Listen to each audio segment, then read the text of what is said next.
तो आज का हमारा टॉपिक है function defined inside and outside the class. ये देखो यहाँ पे ये function defined inside and outside the class, यानी कि जैसे कि पिछली क्लास में हमने देखा था कि फंक्शन फंक्शन को कैसे डिक्लेयर करते हैं, कैसे डिफाइन करते हैं। ठीक है, अब वो जो डिक्लेयर और जो डिफाइन करना है वो एक तो क्लास के अंदर एक क्लास के बाहर कैसे करते हैं।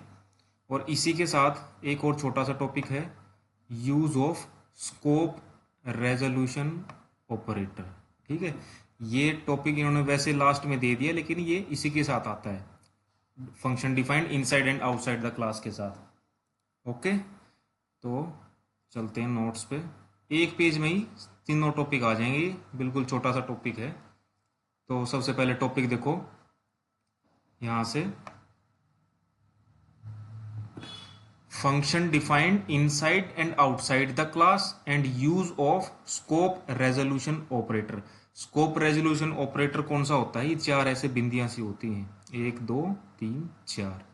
ठीक है, अब चलो टॉपिक पे चलते हैं। पहले there are two ways to define a function. Function को डिफाइन करने के दो तरीके हैं बेटा। सबसे पहला तरीका है इनसाइड द क्लास। जैसा कि नाम से पता लग गया कि क्लास के अंदर होगा कुछ ना कुछ, इनसाइड द क्लास है। तो इसकी थ्योरी पढ़ो, इसकी डेफिनेशन पढ़ो। जब फंक्शन की डिक्लेरेशन और डेफिनेशन दोनों क्लास की बॉडी के अंदर हों। ठीक है, तो जैसे हमने पिछली क्लास में फंक्शन में पढ़ा था ना कि पहले हम फंक्शन को डिक्लेयर करते हैं। डिक्लेयर करने में क्या करते थे? उसका रिटर्न टाइप लिखते थे, उसका नाम लिखते थे और वो ब्रैकेट लगा देते थे आर्गुमेंट्स वाला। ठीक है, और डिफाइन करने में क्या करते थे? उसकी बॉडी बनाते थे फंक्शन की, कि भाई उसकी जो फंक्शन क्या करेगा, उस फंक्शन की कौन कौन सी स्टेटमेंट होंगी वो बनाते थे। ठीक है, तो जब फंक्शन की डिक्लेरेशन भी और डेफिनेशन भी दोनों जो है कहां पे हो? क्लास की बॉडी के अंदर, तो क्या कहलाएगा? Function defined inside the class. ठीक है, इसका एग्जांपल दिखाता हूं तुमको। ये देखो, इसका बिल्कुल छोटा सा एग्जांपल है। ये हमारी कोई क्लास है, देखो।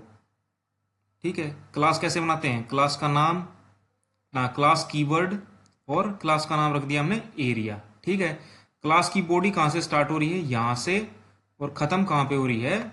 यहां पे। ठीक है, खत्म होती है जब ब्रैकेट बंद करते हैं और सेमीकोलन लगाते हैं। अब देखो, क्लास की बॉडी यहां से स्टार्ट होके और यहां पे खत्म हुई, और इसी के बीच में हमने क्या किया?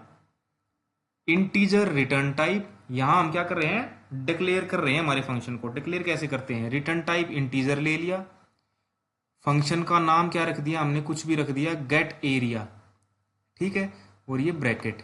ठीक है, तो ये हमने डिक्लेयर कर दिया और साथ साथ में ही हमने इसको डिफाइन कर दिया। ये इसकी बॉडी होगी, इसकी बॉडी यहां से स्टार्ट होके यहां। ठीक है, और ये इसकी बॉडी की स्टेटमेंट होगी। ठीक है, तो जैसा कि मैंने साइड में भी लिख रखा है यहाँ पे, definition and declaration inside the class body. तो इन दोनों ब्रैकेट्स के अंदर आया ना, जो क्लास के दो ब्रैकेट हैं इनके अंदर आया है ये सारा, ये इतना काम, ये इतना। ठीक है, डेफिनेशन भी आ गई और डिक्लेरेशन भी क्लास की बॉडी के अंदर, तो इसको बोलेंगे function defined inside the class. अब चलते हैं दूसरा, फिर आता है बेटा एक दूसरा तरीका फंक्शन को डिफाइन करने का, आउटसाइड द क्लास। इसमें क्या होता है? जब फंक्शन की डिक्लेरेशन तो क्लास की बॉडी के अंदर हो।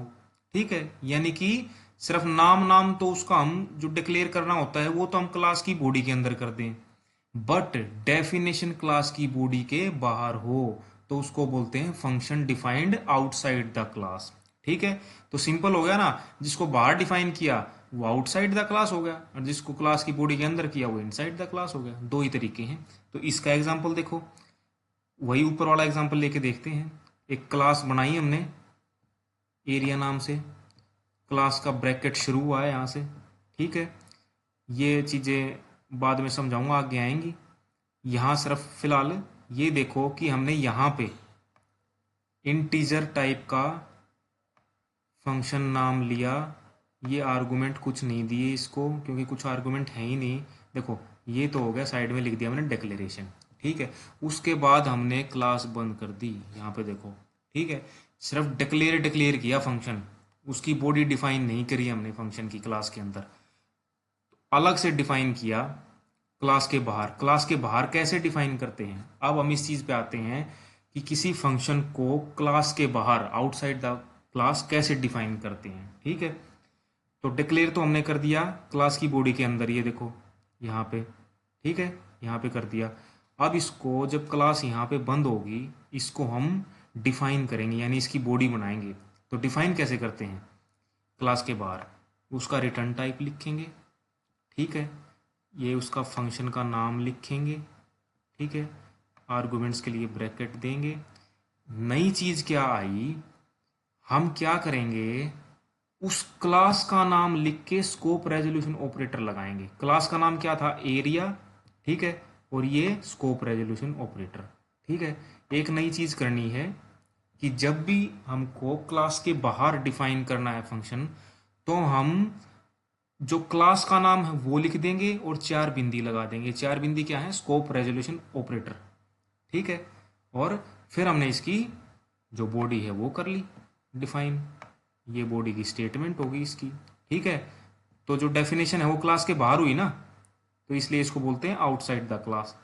अब चलते हैं use of scope resolution operator, यानी कि जो हमने 4 बिंदियां इस्तेमाल करी, ये क्या है, क्या चक्कर है इनका, क्यों इस्तेमाल करी। इसका इस्तेमाल फंक्शन को क्लास से बाहर डिफाइन करने के लिए होता है। ये तो तुमको पता ही लग गया कि भाई कभी भी क्वेश्चन आ जाए कि भाई स्कोप रेजोल्यूशन ऑपरेटर क्या काम आता है, तो क्या बताओगे, स्कोप रेजोल्यूशन ऑपरेटर इसलिए काम आता है ताकि हम जो फंक्शन है उसको क्लास से बाहर डिफाइन कर सकें, ठीक है। लास्ट लाइन सबसे इंपॉर्टेंट है, लास्ट लाइन पढ़ो। ये ऑपरेटर कंपाइलर को बताता है कि यह फंक्शन किस क्लास का है, ठीक है। तो यहाँ जो है, ये हमने जो एरिया के साथ 4 बिंदियां लगाई, एरिया क्या है, क्लास नेम है, और ये 4 बिंदियां क्या है, स्कोप रेजोल्यूशन ऑपरेटर। तो हमने कंपाइलर को ये बताया है कि जो ये फंक्शन है गेट एरिया वाला, ये किस क्लास का है, इस एरिया क्लास का है। तो हम कंपाइलर कहीं ये सोचे कि भाई ये कौन आ गया, ठीक है, क्योंकि क्लास से बाहर आ गया ना। अब जैसे तुम स्कूल से बाहर हो, मान लो तुम स्कूल में पढ़ते हो, स्कूल में तुमको सब जानते हैं, लेकिन तुम स्कूल के बाहर चले गए, तो क्या बताओगे, किसी को पूछेगा तो भाई मैं G+ दादरी तो में पढ़ता हूँ, ठीक है। इसी तरह ये फंक्शन जब क्लास से बाहर आ गया, तो क्या बता रहा है कि मैं एरिया क्लास का मेंबर हूं। मेरी जो डिक्लेरेशन है वो एरिया क्लास के अंदर हो रखी है, यहाँ तो सिर्फ मैं डिफाइन हो रहा हूँ, समझे, ये है सिर्फ। तो ये आसान सा टॉपिक था, एग्जाम्पल जरूर लिख के देखने हैं अपने हाथ से, ठीक है। ये टॉपिक था सिर्फ। Okay, thank you.